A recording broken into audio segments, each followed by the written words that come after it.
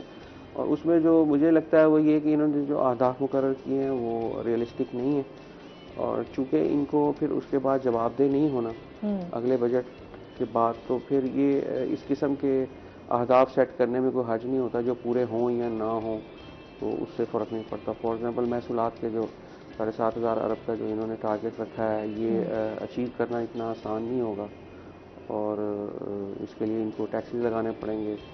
اور ٹیکسز بظاہر تو انہوں نے جو چھوٹا جو ریٹیل آؤٹ لیٹس ہیں ان کو تو ویسے ہی ایگزیمپٹ کر دیا ہے. ایگریکلچر سیکٹر آلریڈی ایگزیمپٹڈ ہے کافی حد تک. پھر اس میں اگر جو ہے وہ موجودہ جو ٹیکس پیئر ہے اس کے اوپر ہی مزید بوجھ، آپ نے دیکھا ہوگا کہ جو انکم ٹیکس کی سلیبز ہیں انہوں نے ساری چینج کر دی ہیں، اور جو ہے وہ جو ایگزسٹنگ ٹیکس پیئر ہے اس کے اوپر مزید بوجھ ڈالا ہے. تو وہ وہی جو روایت چلی آ رہی ہے ہمارے یہاں کے جو ہے وہ ریفارمز نہیں ہیں، اور جہاں سے محصولات آ رہے ہیں انہی سے مزید محصولات اکٹھا کرنے کی کوشش کر رہے ہیں. اور خاص طور پہ پیٹرولیم لیوی کا جو انہوں نے کل محصولات رکھی ہیں وہ سمجھ سے باہر ہیں کہ ابھی تو آپ جیب سے دے رہے ہیں سبسڈی، کہاں آپ کہہ رہے ہیں کہ ہم جو ہے نا وہ پیٹرولیم لیوی لگا کے اتنے پیسے اکٹھے کریں گے.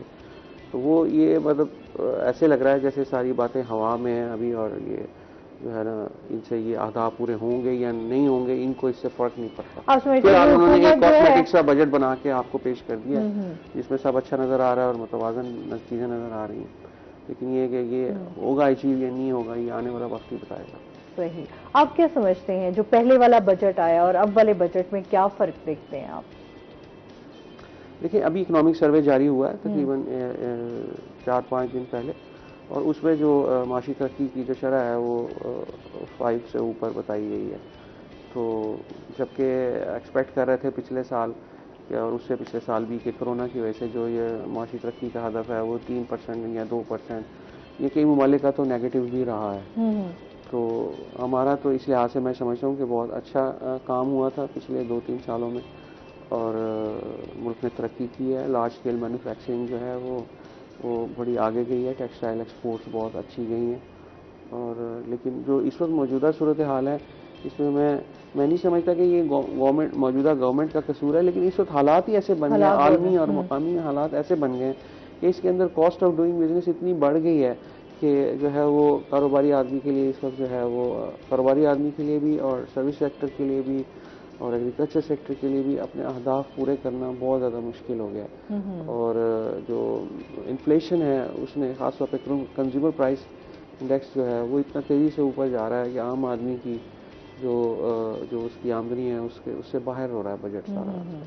تو آپ کیا سمجھتے ہیں کہ یہ جو بجٹ پیش ہوا ہے اس بار جتنے بھی صنعت کار ہیں ان کو یہ فائدہ دے گا یا نہیں؟ نہیں، میرا خیال ہے کہ یہ تو یہ بجٹ جو ہے نا یہ تو صرف ایک ایسا بجٹ ہے جس میں آپ وقت گزارو والی پالیسی ہے کہ بھئی آپ فی الحال جو ہے وہ اپنے بزنس میں سروائیو کریں جس بھی شعبے میں ہے.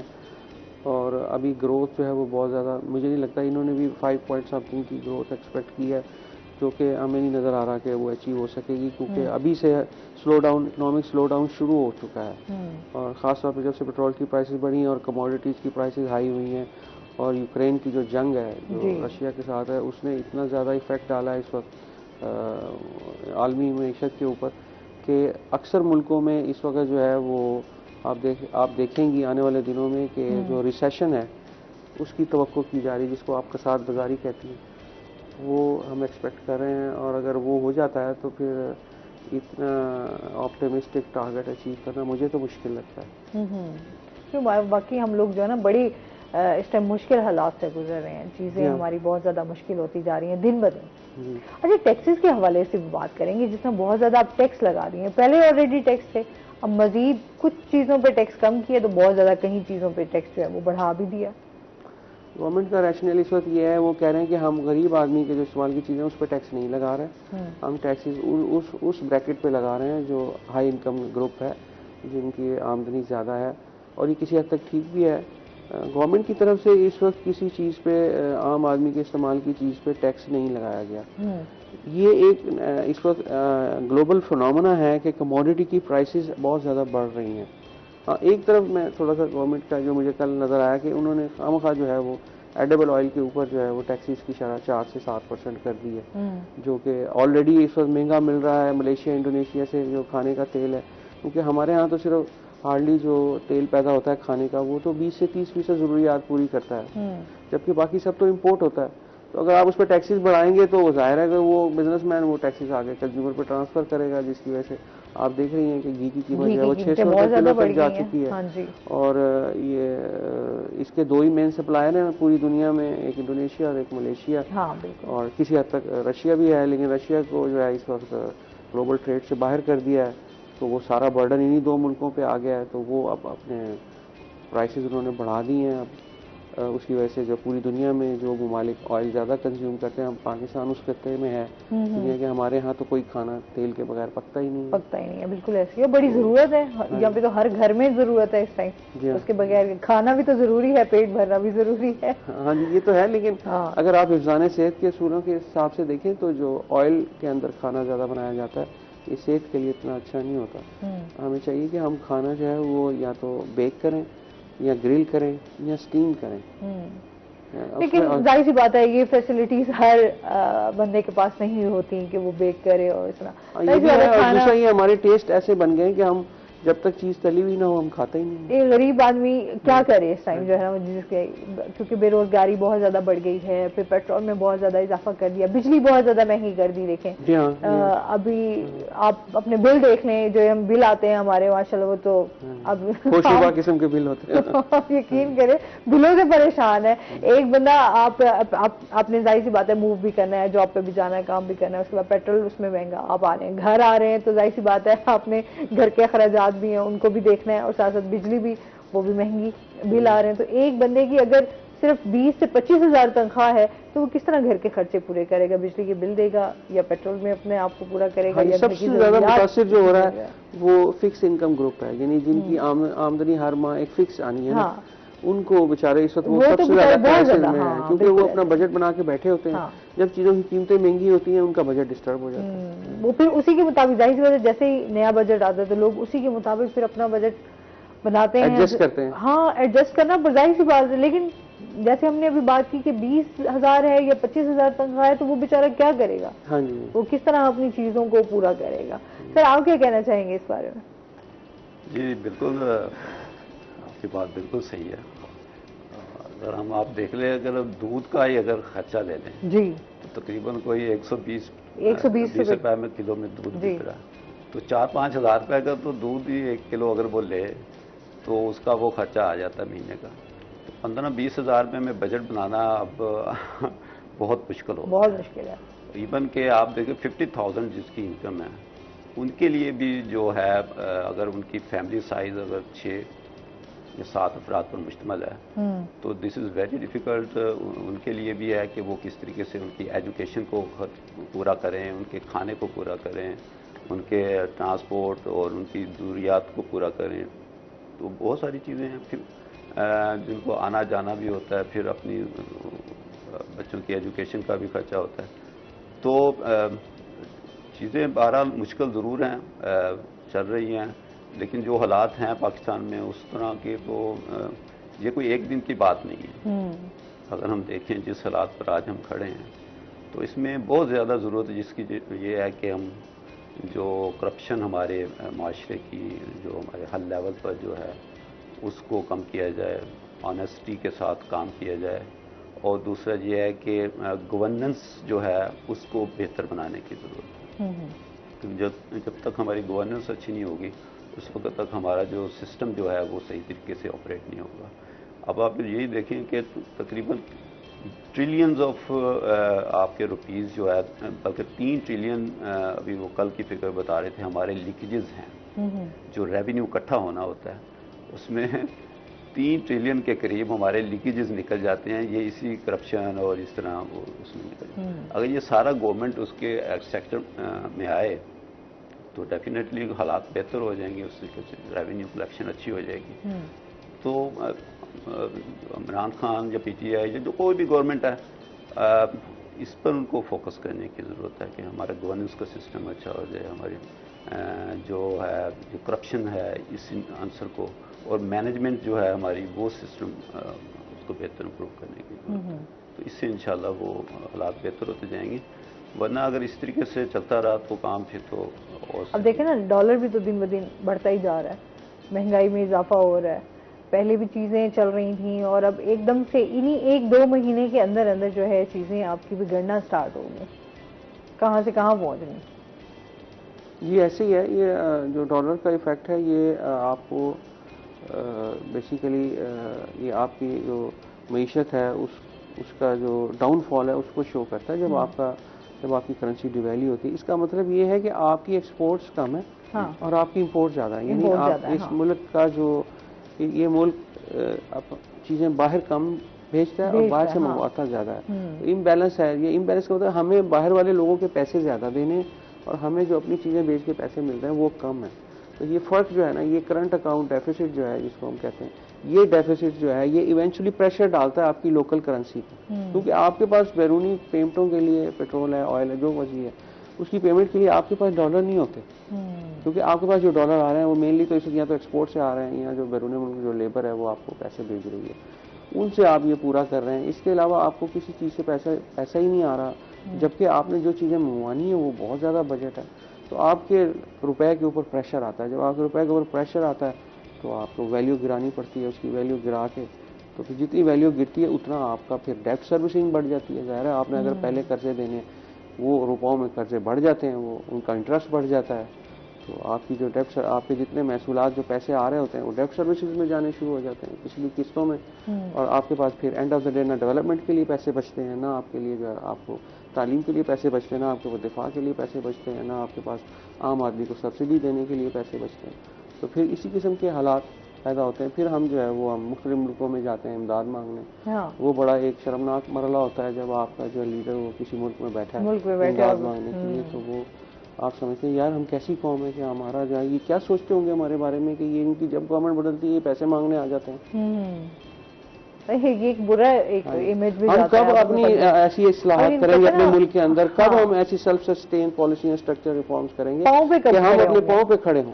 ہم جتنا کما رہے ہیں اتنا, یا تو ہم آسٹیرٹی اتنی کریں یا ہم اتنے اخراجات کم کر لیں اپنے کہ بھی جتنی آمدنی ہو رہی ہے ہم نے اس کے اندر گزارا کریں, یا پھر ہم اپنی آمدنی کے ذرائع بڑھائیں, اپنی ایکسپورٹس بڑھائیں, اپنی جو ہے نا وہ فورن ریزروز ہیں ان کو کسی طریقے سے بڑھائیں اور اسکل لیبر کو باہر بھیجیں, ٹیلنٹ اپنا جو ہے نا ایکسپورٹ کریں, مختلف نئی صنعتوں کو رواج دیں. اب ساری ایکسپورٹ جو ہے ہم ٹیکسٹائل سے لیں گے کیا, کب تک ایسے چلے گا؟ کافی صنعتیں اور ہیں جن کو ہم فروغ دے سکتے ہیں, ان سے ہم فورن ایکسچینج کما سکتے ہیں. وہ فورن ایکسچینج جو ہے وہ ہمارے یہ جب تک یہ ریفارمز نہیں ہوں گی, یہ اسٹرکچر ریفارم نہیں ہوں گی, اس وقت تک ہمارا ملک ٹریک پہ نہیں چلے گا اور ہم یہ اسی طرح سے ہماری معیشت گھسٹتی رہے گی. عام آدمی کا حالت مزید سے مزید خراب ہوتی جائے گی. آپ دیکھیں گے آنے والے دنوں میں مزید خراب ہوگی, کیونکہ اس وقت یہ صورتحال ہے وہ ایسی ہے کہ اس میں جو عالمی صورتحال ہے وہ اس میں آپ دیکھیں نا اس میں ڈبل ایج سارڈ ہوئے نا, دو طرفہ اس وقت عام آدمی کو جو ہے وہ گزن پہنچی ہے. ایک تو مقامی حالات, پھر عالمی حالات. اس کی وجہ سے جو ہے وہ یہ کورونا جو گزر کے گیا ہے اس کی بعد سے جو یہ جنگ کیونکہ پہلے 2 سال تو ہم نے اسی چیز سے فائٹ کی, ہم لوگ اسی چیز میں ہی لگے رہ گئے, کافی نقصان ہوا. اینڈ وی ور لکی انف کہ کورونا کے دوران ہماری معیشت کسی حد تک کھلی رہی اور ہماری ایکسپورٹ ہوتی رہی, اور جو ہے نا یہاں پر بھی مقامی طور پہ بھی صنعتیں چلتی رہیں, جس کی وجہ سے ہمیں اس کا وہ ایفیکٹ نہیں ملا جو کئی ملکوں میں اور میں دیکھا گیا. لیکن یہ کہ وہ اس کے بعد یہ یوکرین کا جو مسئلہ شروع ہو گیا, رشیا یوکرین کا, اس کے اندر جو یہ کولڈ وار اور جو چائنا اور بلاکس بننے شروع ہو گئے, امریکہ اور یہ, کہ اس کی وجہ سے جو ہے وہ آپ دیکھیں کہ اب رشیا کو جب سے انہوں نے سوئفٹ سسٹم سے باہر کیا ہے, اس کی وجہ سے اب جو رشین پروڈکٹس ہیں وہ عالمی مارکیٹ میں اویلیبل نہیں ہے, آپ نہیں خرید سکتے, بینک میں ایلسی نہیں کھول سکتے. تو جو آلریڈی پروڈیوس کر رہے تھے ان کے اوپر پریشر آیا, ان کے پریشر انہوں نے قیمتیں بڑھا دی, قیمتیں بڑھائی ہیں. تو آپ دیکھ لیں کہ آپ مجھے تو خطرہ ہے کہ آنے والے دنوں میں خوراک کا بھی عالمی بحران پیدا ہو سکتا ہے. اس پہ پہلے بھی ہمارے شو میں بات ہو چکی ہے کہ آنے والا ٹائم جو ہے وہ اس پہ بھی بڑا مشکل ہو جائے گا, ہمارے کھانے پینے کی اشیاء پہ بھی. تو ناظرین ابھی ان سے مزید بھی جانیں گے, ابھی ہم نے جانا بریک پہ, ہمارے ساتھ رہیے گا.